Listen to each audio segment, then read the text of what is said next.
Welcome back to Full On Football, and of course we've got our three brothers here for the show tonight, and I tell you what, I've got a few bruises down here, so you guys kick hard, let me tell you, and your hip and shoulders. I'm glad I'm not sitting next to Daniel, because from what I saw there, I would have been out a long time ago. Of course we've got our three Menechella brothers, and that of course is Michael from Campbelltown City, Daniel and David from Metro Stars. Now, obviously, coming into Metro Stars, how's it been being able to play with your brother again? Oh, definitely. It's what I wanted to do, sort of to finish off, play with one of them. But the club has been good, players have been good, coaches and that. Made me feel welcome, so no, enjoying it. So how could we organise for the three of you to, where are we going to put the three of you to play in one team? Where is it going to be? How is it going to be? You'll have to start a club. I might have to. The full-on club. Look, it would be fantastic. And I mean, as we do go around to lots of different grounds, consistently I hear people asking you that question. When are the three of you going to play together again? It is difficult though, isn't it? It is hard. Three defenders. Three defenders. Hard, so. You look across most of the top five teams and they've got great defenders anyway, that you would be vying for that position. So it would be very, very difficult to have the three of you within one club. But then again, I mean, if you had somebody like, you know, Mowbray or someone that wanted you, it would be a different matter. So, no, look, we enjoy watching the quality of and the entertainment factor. Daniel, I have to say, you are extremely entertaining. You have a lot of passion when you play. I mean, Michael's very, very strong and very, very consistent, but Daniel, you put a lot of emotion and passion in your game. You should see when he gets upset. I'd hate to see that, let me tell you, I'd hate to see that. And also with yourself, David, you've sort of been playing up a little bit too, which is interesting to watch as well. Yeah, I've been playing sort of an overlapping fullback at the moment, so just to get a bit more penetration to the front lines and stuff like that. So yeah, I just come back from injury as well, because I actually injured a bone in my hand. So yes, yeah, we did see you there with that protection on. Yeah, I had to have an operation, get a screw put in my hand to fix that up. So yeah, but it's been good so far. So remind me not to go through the airport gates with you then, because you can no chance. But I have to ask, what was it like coming back? Because I remember asking you that very first tackle that you're going to go in to test your knee is going to be the telling factor. So, I mean, when you were able to overcome that and actually put in that first massive tackle, how did you feel? Oh, I guess it was just a big relief really, because it took me well over a year to actually, I was still strapping my knee and stuff like that. So once I'd played that game where I could put 100% in, it was just a big relief. So yeah, absolutely fantastic how you've been able to come back. And in that vein of conversation, I'd like to wish Simon Catanzaro all the best. I mean, he's walking around and everything now, but for him to be able to come back stronger and just as you know, strong as he was before will be a fantastic effort on his behalf. Yeah, I'm sure he'll come back. His attitude's been really good. He still hangs around the club and the team, and before the game and that, he's been really good. So he's a pretty positive guy, and I'm sure he doesn't want to end his career on an injury. No, so definitely not. He's not that sort of a person. Nah. Well, he wants to get another Serge Melter medal. Of course. And he's done it every 2 years, so I mean, there's no reason why we can't do it again. Okay, let's have a look at the State League, and of course we had normal rounds for State League. They didn't have a break, so let's have a look at the results from round 13. They are one round ahead. They do play more games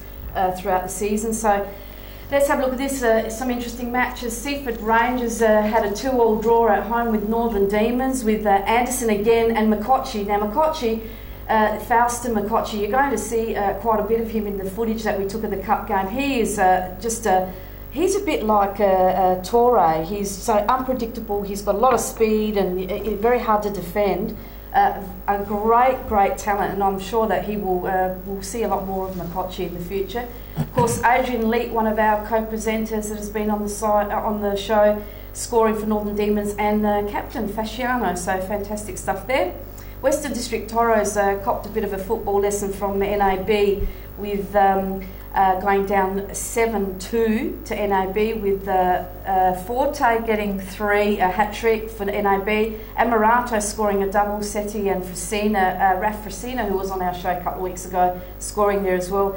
And for Toros, Tak Marcus and Anik Callagher scoring for the Toros.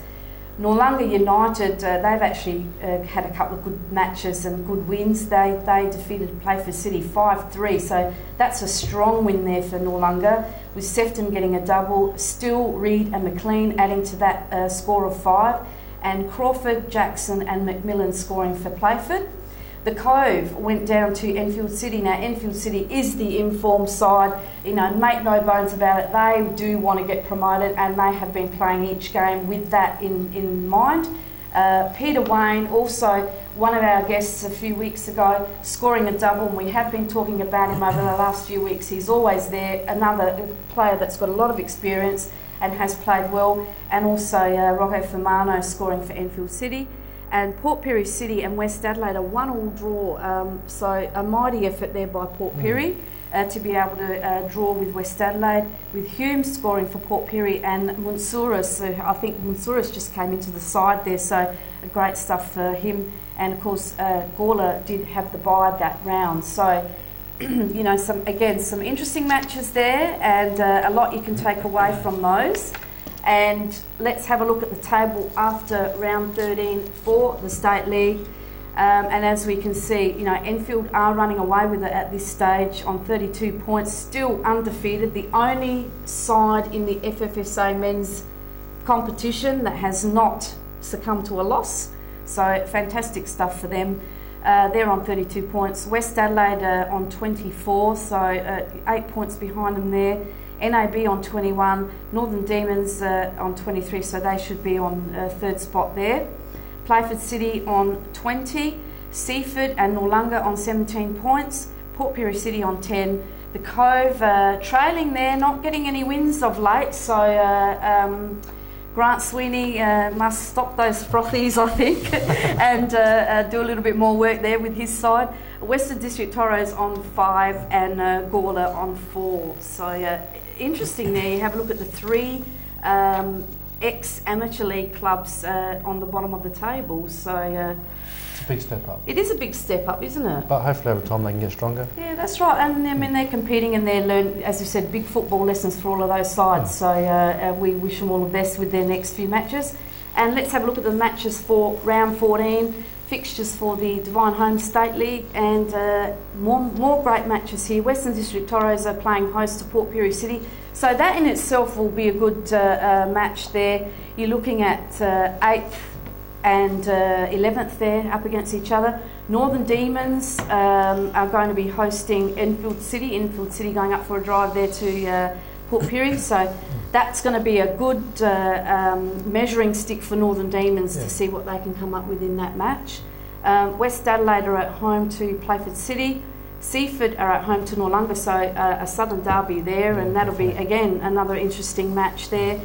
And Gawler up against the Cove at home at Carbeethan Reserve, and of course NAB has a bye, and I would say that Ange Giannito will probably be happy with that, so he can get all his players ready for the next round. So now also what we had on over the weekend, guys, on the Monday, on the public holiday, we had some catch-up games on the Top Corner Sports from round 2, and let's have a look at the results from those 2 matches that were played, and that